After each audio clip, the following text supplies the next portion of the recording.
hierdie kop, as jy van die kant af kyk, kan jy nou niks sien nie. Nee, lyk nou plain berg. As jy af van die hotel se kant af kyk, dan lyk dit soos op Jan se kop, sy voorkop met sy neus, met sy bek onder. Ja, van die kant af is dit beter. Ek kan mooi sien die Jan se kop en sy snoet en sy ronde pensie daar onderkant. Hierdie sloepie, dis nou 'n lekker kreef uit haar plek, een van die bestes. Hierdie klein kolletjie hierso. Daai groot klip wat daar nou so oop gaan. Net daar tussen hom en hy muur. Daar is hy kamer. Maar dit is seker maar so groot. Dit lyk soos 'n kamer binne-in. En hy sit heel oortrek van die kreef, maar jy kan nie daarin nie. Yes. Kan ook nie net of iets inkry nie. Ja. Dan moet ons Nie 'n klein ouetjie daar instuur. Jy was sien, Die klein ouetjie van die groot klip, jy kan net jou arm inkry met jou arm in te steek. En dan voel jy maar aan die binnekant of jy nou een in jou hand vaswem. Dan het jy hom nog. Kan nie sien.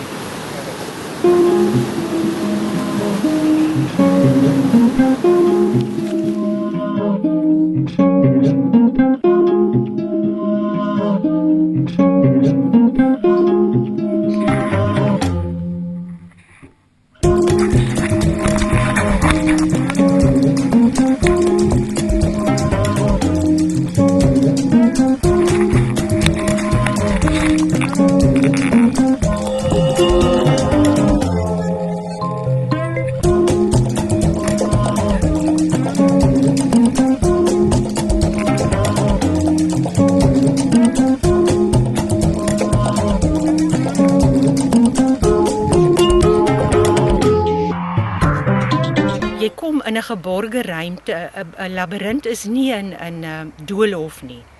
Hy het 'n spesifieke middelpunt.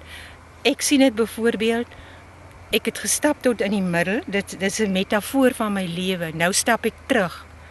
En as jy in die geborge ruimte kom en jy's 'n Christen, dan kan jy voel, jy kan God daar beleef, jy kan bid, jy kan dink. Dit hang van jouself af as jy in die middel kom. Ek het 'n rots daar wat jy kan op sit en dink. Dan gebruik hulle dit ook vir aandagafleibaarheid, ADHD by kinders. Dit word by skole gebou. Dit word ook nou baie by hospitale gebou om mense om gesondheidsredes stap hulle dit.